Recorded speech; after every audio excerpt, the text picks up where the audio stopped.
pas. Aujourd'hui, une institution centenaire qu'on aime énormément, la célèbre manécanterie des petits chanteurs à la Croix de Bois. Depuis l'an dernier, elle est installée à Autun, en Saône-et-Loire. Il y a 70 enfants là-bas qui donnent des concerts dans le monde entier. On a passé quelques temps avec eux à Autun, Céline Blancpain et Brice Gérès.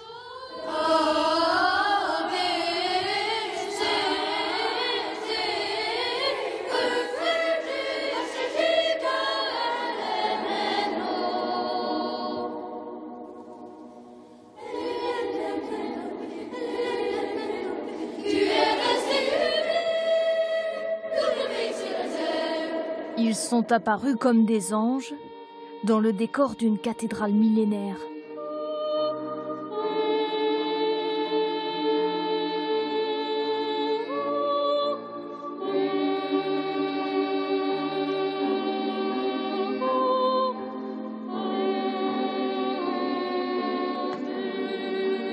Des voix pures, limpides comme le cristal, qui s'envolent jusqu'au ciel.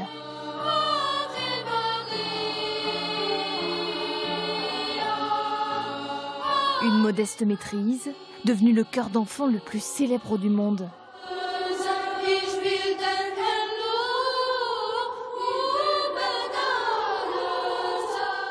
Dans le public, chaque soir une même émotion, un même frisson, à l'écoute des petits chanteurs à la Croix de Bois. Voir des enfants qui partent en tournée pendant 3 semaines, loin de leur famille et qui chantent aussi bien, c'est toujours magnifique. Les entendre comme ça, c'est merveilleux. C'est vrai que c'est une belle émotion. C'est des gamins extraordinaires qui ont des voix qui sont vraiment très belles, très travaillées. Pour en arriver là, les enfants ont répété pendant de longues semaines. Direction Autun, au pied du Morvan. C'est ici que les choristes sont installés depuis septembre 2014. Sans forcer. Recherchez les appuis dans le sol. Entre les murs de cet établissement scolaire catholique, les vocalises résonnent quotidiennement. Ils sont 70, âgés de 8 à 15 ans, originaires de toute la France. 70 apprentis chanteurs recrutés lors d'auditions.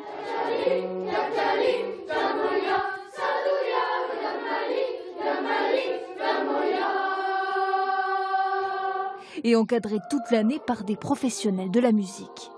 Ouvrir la bouche, avoir une bonne diction et se tenir droit, on va dire, ça je le répète très souvent.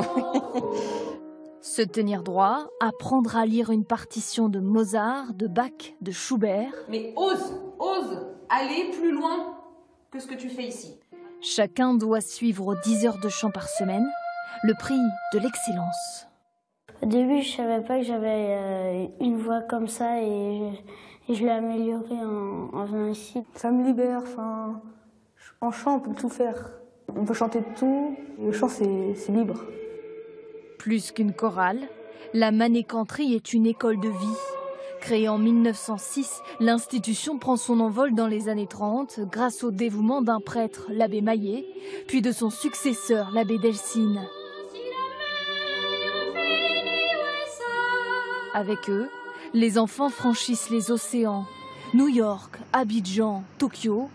Une ouverture au monde pour porter à des milliers de kilomètres un message de fraternité. Mais pour avoir le droit de partir en tournée, les enfants le savent, une seule condition. Un carnet scolaire irréprochable. J'ai des copies à vous rendre. Qu'importe les concerts, les tournées, les heures de répétition, en classe, le programme doit être scrupuleusement respecté. On doit tous être un petit peu plus rapide, suivre le programme et gérer son temps, surtout à l'internat parce qu'on n'a pas beaucoup de temps libre. La plupart des choristes comme Tanguy sont de bons élèves, particulièrement appliqués. Combien 17-25. Ça fait content de toi? J'aurais pu faire mieux.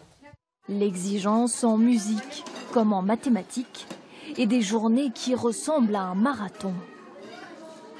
Après la classe, 1h30 d'études obligatoires. L'anglais, tu l'as fait où en fait? Le temps nécessaire pour terminer ses devoirs, même si certains, comme Marius, en profitent pour décompresser. Après l'effort, le réconfort. La nuit est tombée. Les enfants regagnent l'internat. Ici, pas de télévision, pas de téléphone portable, pas d'ordinateur, mais un baby-foot et surtout des instruments en libre service.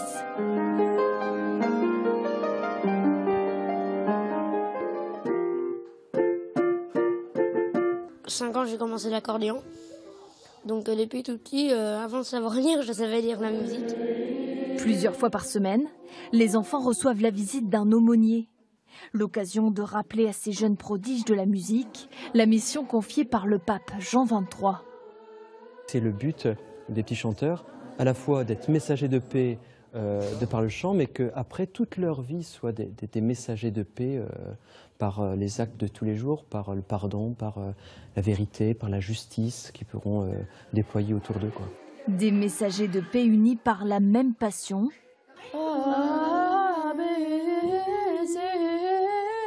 Et qui doivent apprendre à vivre en communauté, loin de leur famille. Une séparation parfois difficile pour les plus jeunes. M'a donné une idée. Je dis le lundi on voit nos parents le matin, le mardi on les voit pas, c'est une journée longue, le mercredi soir on les appelle, le jeudi soir on fait des valises et le vendredi on les voit. Du coup quand on pense à ça, ça nous fait passer la semaine plus vite. Allez, on éteint. À demain matin les garçons, bonne nuit. Le lendemain matin, c'est dans un autocar que nous retrouvons les petits chanteurs à la Croix de Bois. L'année dernière, ces enfants ont parcouru plus de 10 000 kilomètres à travers toute la France. Si certains en profitent pour prolonger la nuit, d'autres imaginent déjà le concert de ce soir. On se dit qu'il faut donner le meilleur de soi-même et surtout de s'amuser. Aujourd'hui, les petits chanteurs font escale à Dijon.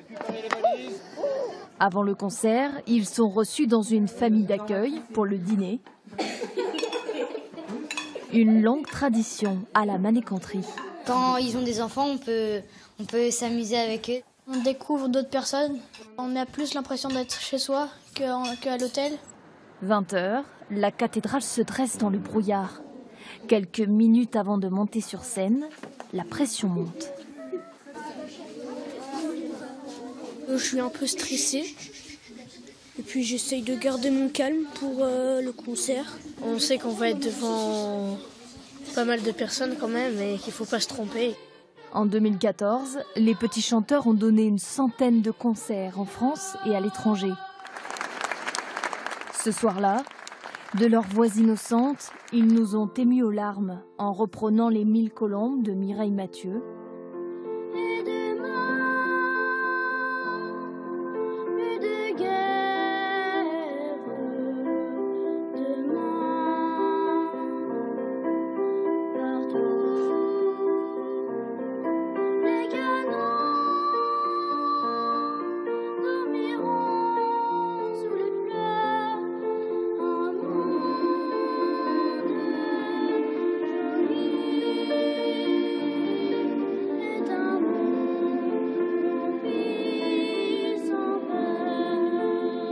Un vœu de paix universelle,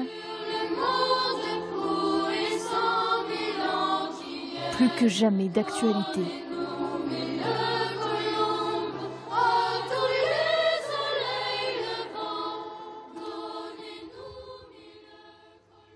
Les petits chanteurs à la Croix de Bois, ces messagers de paix pour la première fois dans les coulisses des petits chanteurs à revoir sur Internet. Et c'est avec eux que nous voulions entamer cette période de l'Avent. Le week-end prochain, ils partiront pour la Corée du Sud avant une série de concerts en France.